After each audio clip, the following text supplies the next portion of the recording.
The story kicks off with a projector-like machine whirring to life, blasting out a flashy promotional ad.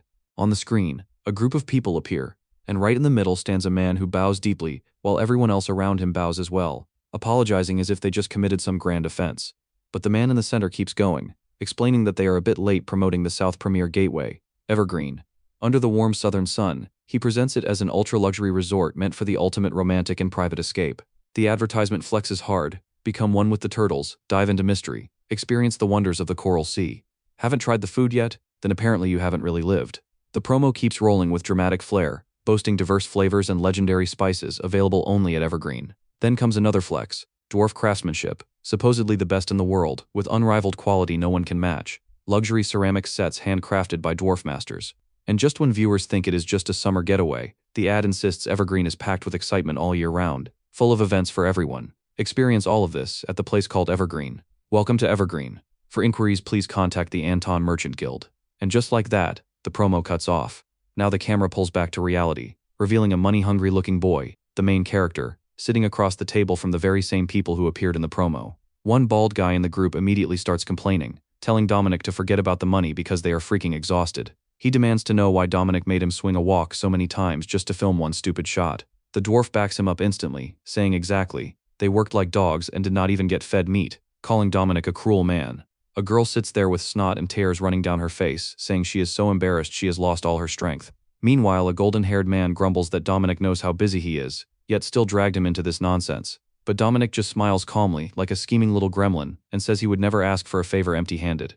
Then he dramatically presents a dish. It is samgyetang, a traditional Korean dish, a steaming hot soup made with a whole young chicken stuffed with glutinous rice, and simmered with ginseng, garlic, jujubes, and other medicinal herbs.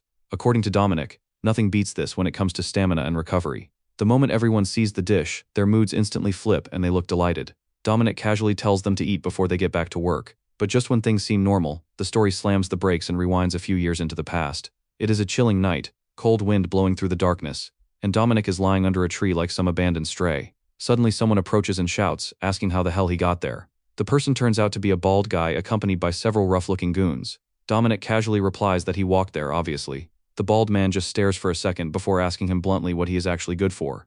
Dominic answers with brutal honesty, nothing.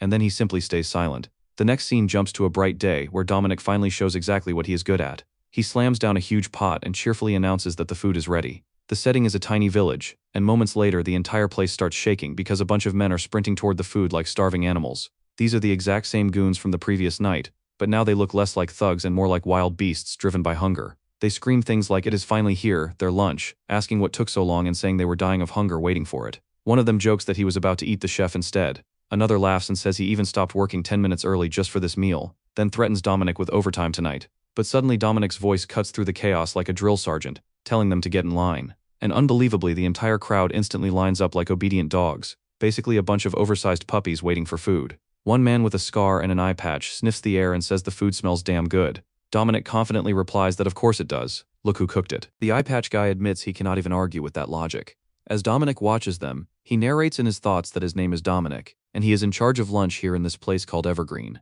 It is a fishing village so small it does not even appear on the map, built by retired mercenaries. Sure, they look like thugs, but in this current life of his, they are the first genuinely good people he has met, and at least they are not fake. Right then the bald man from earlier appears again, yelling for Dominic to hurry up because he is starving. Dominic thinks about how these people even took him in when he was just a war refugee. The bald man keeps complaining dramatically, saying he is already wasting away from hunger. That man, by the way, is Chief Kalan. Dominic reflects that he used to be a war refugee, treated like trash and ignored by everyone, ready to give up on everything. But these rough mercenaries reached out and saved him. It has been a year since he settled in Evergreen, and to repay their kindness he has been flexing his cooking skills non-stop. Soon everyone begins eating the food Dominic prepared, and the reaction is basically pure bliss. They look like they just ascended to heaven. Chief Kalan takes one bite of the cream soup and declares it the best thing he has ever tasted, bro straight up having a foodgasm. Dominic watches them enjoy it and thinks that seeing them happy makes all the effort worth it. Today's lunch menu is cream soup, stir-fried vegetables, and grilled handmade sausages. For fishermen who do heavy labor all day, a balanced mix of carbs, protein, and fat is the bare minimum. Dominic mentally walks through the cooking process like a pro. First sauté the carrots, mushrooms, potatoes, and onions. Then combine the roux, a cooked mixture of flour and fat usually made with butter, with milk and let it simmer slowly. Add salt and herbs for aroma. Unfortunately, he cannot add black pepper because that stuff is ridiculously expensive. Still, even a simple cream soup like this hits different when it warms up frozen fishermen coming back from brutal work. Everyone devours it happily. Meanwhile, Chief Kalan lifts up a sausage with his fork and asks if this is the batch Dominic made yesterday. Dominic proudly confirms and says he packed it with extra fat so it tastes even better. The chief bites into it and the juices burst out immediately, proving Dominic absolutely nailed the flavor. Dominic grins like a devil in his mind, thinking that some foods simply need grease to reach peak deliciousness. The sausage recipe took tons of trial and error, but he has finally perfected it enough to sell for a fortune someday. But then Dominic suddenly notices something and calls out the chief for skipping his vegetables again, reminding him that it will not fly. Chief Kalan groans and complains that Dominic nags more than his damn wife, arguing that a lion does not eat grass. Dominic instantly snaps back like an angry mother scolding a child, telling him lie in his ass he is way too old to be a picky eater. The other guys laugh while Dominic internally cringes, realizing old habits really die hard. He cannot believe he still acts like this because of his past life. That is when the truth drops.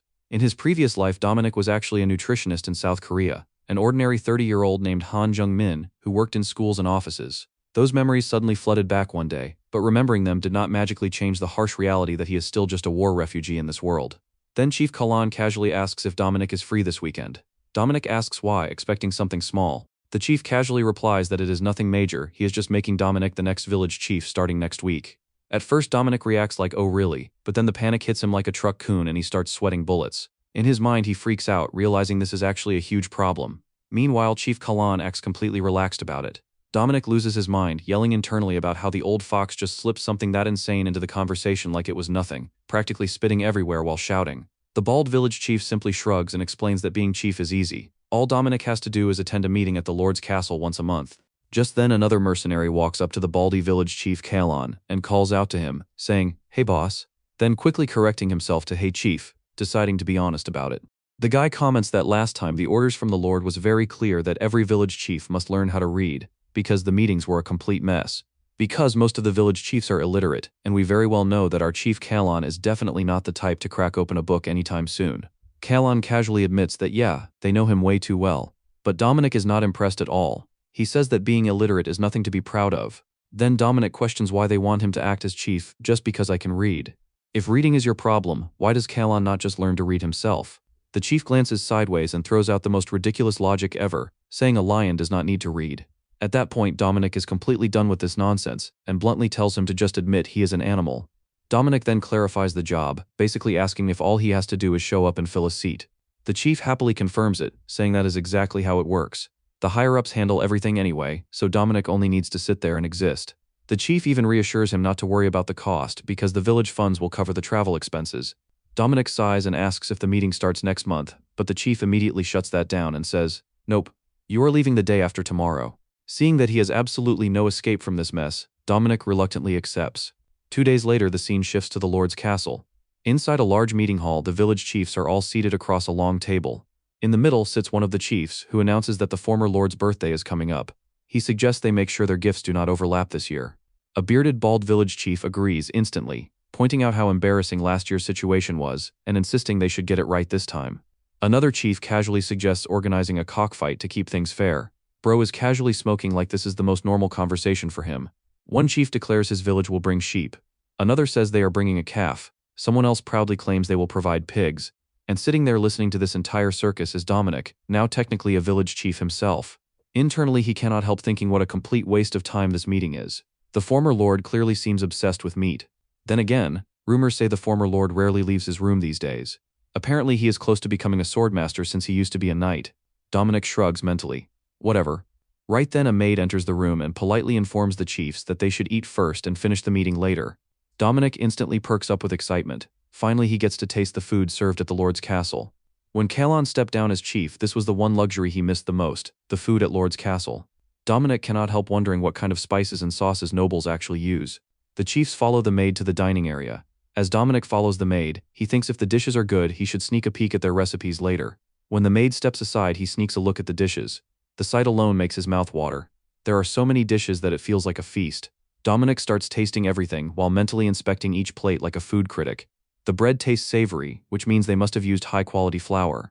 The seafood stew is slightly salty, but the shrimp and clams bring out a strong ocean flavor that works perfectly. But the absolute best dish, without a doubt, is the tripe.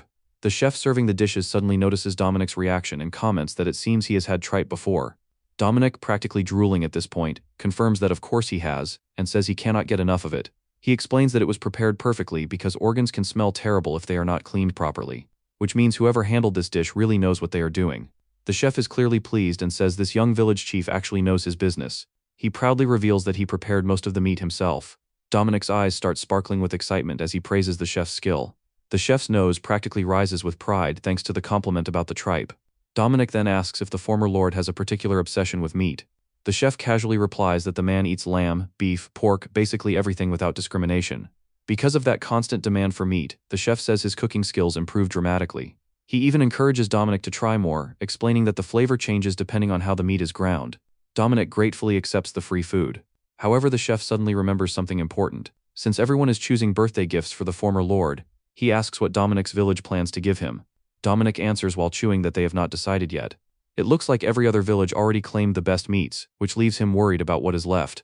The chef's face immediately becomes expressionless. Quietly leaning closer, he whispers that in that case Dominic should forget about meat entirely and simply offer a cask of booze. Dominic pauses, confused, asking if he means alcohol. He explains that they brew beer in Evergreen, but honestly the quality is nothing impressive. The chef shrugs and says real drinkers do not care about labels. The former lord alone supposedly owns dozens of oak barrels in his personal collection. Hearing that, Dominic realizes the guy must be a serious drinker. He thanks the chef for the tip and promises to repay the favor later. The chef waves it off and casually asks if Dominic wants more tripe, which Dominic happily accepts.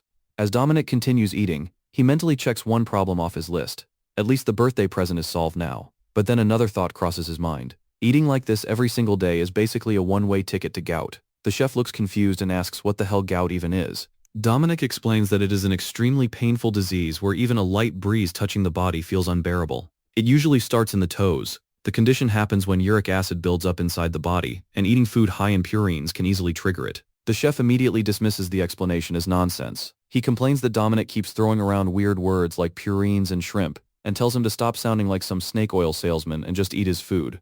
Dominic quickly agrees and says yes sir. Inside his head though, Dominic cannot help feeling annoyed.